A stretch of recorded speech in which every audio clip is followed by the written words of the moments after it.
Hello guys, welcome to Leo gaming channel. இந்த video என்ன பார்க்க போகிறோம் அப்படின்னா, ஆர்சிபி ஆக்ஷனில் ஆல்ரவுண்டருக்கான ஆக்ஷன் தான் வந்து பார்க்க போகிறோம். இதில் வந்து ஃபஸ்ட் பிளேயராக வந்திருக்குது குர்னால் பாண்டியா.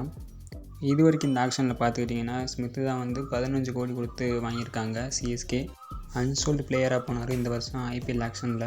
ஆனால் இதில் வந்து அதிக அமௌண்ட்டுக்கு வந்து எடுத்திருக்காங்க. குர்னால் பாண்டியாவை ஹைதராபாத் வாங்கியிருக்காங்க 6 கோடி கொடுத்து. நெக்ஸ்ட் பிளேயராக வந்து டேரன் மிச்சல் வந்திருக்காரு. எப்பயும் மொட்டை அடிச்சிருப்பாப்புல, ஆனால் இன்றைக்கி முடியோடு இருக்கார்.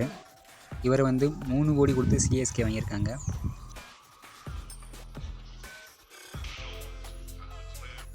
தீபக் சாகர் வந்திருக்காரு. அவர் வந்து ஒரு ஆல்ரவுண்டராக வந்து காட்டியிருக்காங்க. அவர் வந்து ஒரு பவுலர் தான். அவரை வந்து நம்ம சிஎஸ்கே வந்து எடுக்க முடியாது. ஒரு 4 ஆல்ரவுண்டர்ஸ் மட்டும்தான் இப்போதைக்கு நம்மளால் வந்து எடுக்க முடியும். அதனால தீபக் சாகரை வந்து நம்ம வந்து எடுக்க வேணாம், ஸ்கிப் பண்ணிடலாம். 6 கோடி கொடுத்து மும்பை இந்தியன்ஸ் வந்து வாங்கியிருக்காங்க. ரோமன் பவலை 1 கோடி கொடுத்து ஹைதராபாத் வாங்கியிருக்காங்க. மேக்ஸ்வெல் வந்து அன்சோல்டு பிளேயராக வந்து போயிருக்காரு. ஜானி பேஸ்டோவை வந்து மும்பை இந்தியன்ஸ் 7 கோடி கொடுத்து வாங்கியிருக்காங்க. டெவான் கான்வே வந்து சிஎஸ்கே 80 lakhsக்கு வந்து வாங்கியிருக்காங்க. இஷான் கிஷனை வந்து மும்பை இந்தியன்ஸ் 7 கோடி கொடுத்து வாங்கியிருக்காங்க. கிளென் பிலிப்ஸ் இந்த வருஷம் கேகேஆருக்காக விளையாண்ட பிளேயர். அவரை வந்து கேகேஆர் வந்து திரும்ப எடுத்திருக்காங்க 1 crore 70 lakhsக்கு. குவிண்டன் டீகாக்க 6 கோடி கொடுத்து டெல்லி கேபிட்டல்ஸ் வாங்கியிருந்தாலும் அவரை வந்து மும்பை இந்தியன்ஸ் ரிட்டைன் பண்ணிட்டாங்க.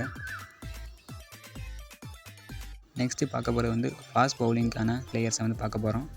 ஃபஸ்ட் பிளேயராக வந்து ட்ரெண்ட் போல்ட் வந்திருக்காரு. 2 கோடி கொடுத்து ராஜஸ்தான் ராயல்ஸ் வந்து வாங்கியிருக்காங்க அவரை. நெக்ஸ்ட் பிளேயரை வந்து சிஎஸ்கேவோட பதிரானா. அவரை வந்து ஆர்சிபி 3 கோடி கொடுத்து வாங்கியிருந்தாலும் சிஎஸ்கே அவரை ரிட்டைன் பண்ணிட்டாங்க. ரபாடாவை 6 கோடி கொடுத்து டெல்லி கேபிட்டல்ஸ் வாங்கிட்டாங்க.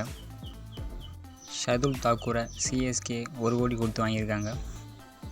ஜோப்ரா ஆர்ச்சரை வந்து ராஜஸ்தான் ராயல்ஸ் 6 கோடி கொடுத்து வாங்கியிருக்காங்க. ஃபஸ்ட்டு 10 போல்ட்டை வாங்கினாங்க, இப்போ வந்து ஆர்ச்சரை வாங்கியிருக்காங்க. நெக்ஸ்ட் நம்ம வந்து பார்க்க போகிறது மிச்சல் ஸ்டார்க்கை வந்து 5 கோடி கொடுத்து பஞ்சாப் கிங்ஸ் வாங்கியிருக்காங்க. நெக்ஸ்ட் நம்ம வந்து பார்க்க போகிறது சவுத் ஆஃப்ரிக்காவோட ஆல்ரவுண்டர் ஆண்ட்ரிக் நார்கியா. வெறும் 20 lakhsக்கு வந்து ஹைதராபாத் வாங்கியிருக்காங்க. ஸோ அடுத்து நம்ம என்ன பார்க்க போகிறோம் அப்படின்னா, ஸ்பின்னர்ஸ்க்கான ஐபிஎல் ஆக்ஷன் வந்து நடக்க போகுது. ஃபர்ஸ்ட் பிளேயராக வந்து ஆப்கானிஸ்தான் நூர் அகமது வந்திருக்காரு. அவரை வந்து 60 lakhsக்கு டெல்லி கேபிட்டல்ஸ் வாங்கியிருக்காங்க. அடுத்து வந்து நம்ம குல்தீப் யாதவை பஞ்சாப் கிங்ஸ் 6 கோடி கொடுத்து வாங்கியிருக்காங்க. மும்பை இந்தியன்ஸோட பழைய பிளேயரான ராகுல் சேகரை வந்து 2 கோடி கொடுத்து ராஜஸ்தான் வாங்கியிருக்காங்க. ஆஸ்திரேலியாவோட ஆலன் ஜாம்பாவை ஆர்சிபி 2 கோடி கொடுத்து வாங்கியிருக்காங்க. நம்ம தமிழ்நாட்டை சேர்ந்த ரவிச்சந்திரன் அஸ்வினை 6 கோடி கொடுத்து பஞ்சாப் கிங்ஸ் அவரோட பழைய டீமே வந்து திரும்ப வாங்கியிருக்காங்க. ஸ்ரீலங்காவோட அசரங்காவை ஆர்சிபி 60 lakhsக்கு வாங்கியிருக்காங்க.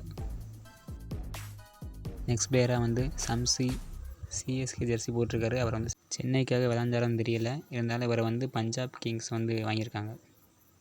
ஸோ அடுத்ததாக நம்ம பார்க்க போகிறது சிஎஸ்கேவோட தீக்ஷனா. இவர் வந்து 3 கோடி கொடுத்து சிஎஸ்கே வாங்கியிருக்காங்க. டெல்லி கேபிட்டல்ஸ்க்கு ஆர்டிஎம் கார்டு இருக்குது, ஆனால் அவங்க வந்து ரிட்டைன் பண்ணலை. ஸோ இதுக்கப்புறமா வந்து அன்கேப்டு பேட்ஸ்மேன்ஸ்லாம் வந்து இருக்காங்க. அதை வந்து நம்ம நெக்ஸ்ட் வீடியோவில் பார்க்கலாம்.